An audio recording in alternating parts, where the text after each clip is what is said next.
Chapter 12. Her Final Visit.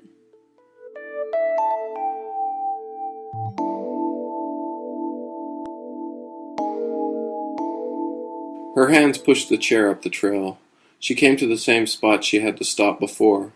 Now she could have kept on going, because the trail was now paved, but she sat and waited. She knew he would come. She looked up high on the cliff wall where Tiles had taken her onto the ledge. She saw some movement, and knew it would only be a matter of time now. It had been 2 months since Bourdon had died. Tiles still mourned. Everything was laden with Bourdon.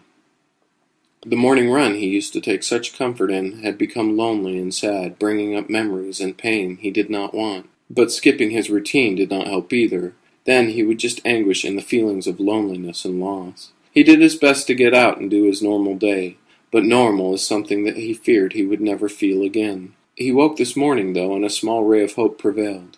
His nose filled with a familiar smell. His sister was in the canyon. He bolted from the cliff, without even checking if the coast was clear. He shot down the side of the cliff, and there she sat in her chair. She smiled at him. "Well, that didn't take you long," she said as she saw him come toward her. He gave her a great hug. "It is good to see you, sister," he said, almost pulling her out of her chair. A tear rolled down her cheek, and she wiped it away quickly and smiled before he ever saw. "It is good to see you. So you got room for your sister to hang out for a few days?" she asked.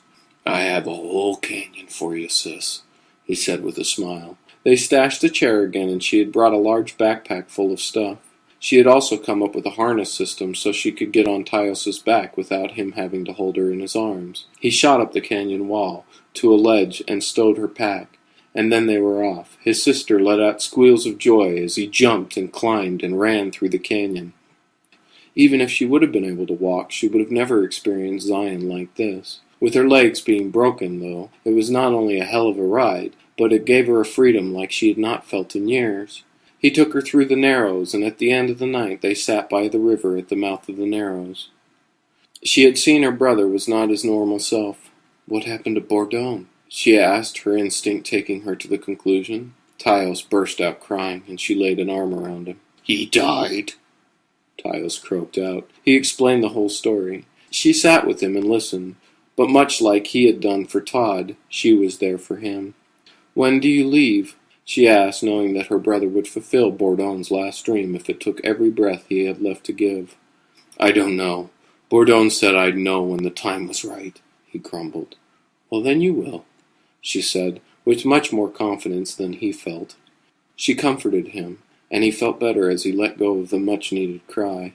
They returned to the ledge, and the next few days were wonderful. Tiles took his sisters to all manners of places in and around the canyon. They sat on the ledge one night watching the water stream down in front of them off Weeping Rock. The water seeps out of the sandstone after being trapped for hundreds of years. "Thank you, Tiles, for showing me your home," she said. She had been dreading this conversation since first seeing Tiles again. "I am afraid this is to be my last visit, though." She finally gave breath to the words. Tiles looked up, a grin dropping off his face. "Why?" he asked, fear in his eyes. "I have cancer," she said. She let the words sit for a moment. "They diagnosed me about a month ago. It is aggressive, and there's nothing they can do. I only have a month or two left," she said, and tried to put on a smile, but the tears were freely flowing from her eyes. "There must be something," Tiles blurted out, not willing to accept the fate laid before her. She smiled now. "No, Tiles, I'm dying. But don't you ever think you are alone," she said. She took a deep breath. "Bourdon is still with you, and after I am gone I'll be with you as well." She pulled her furry brother in close to her.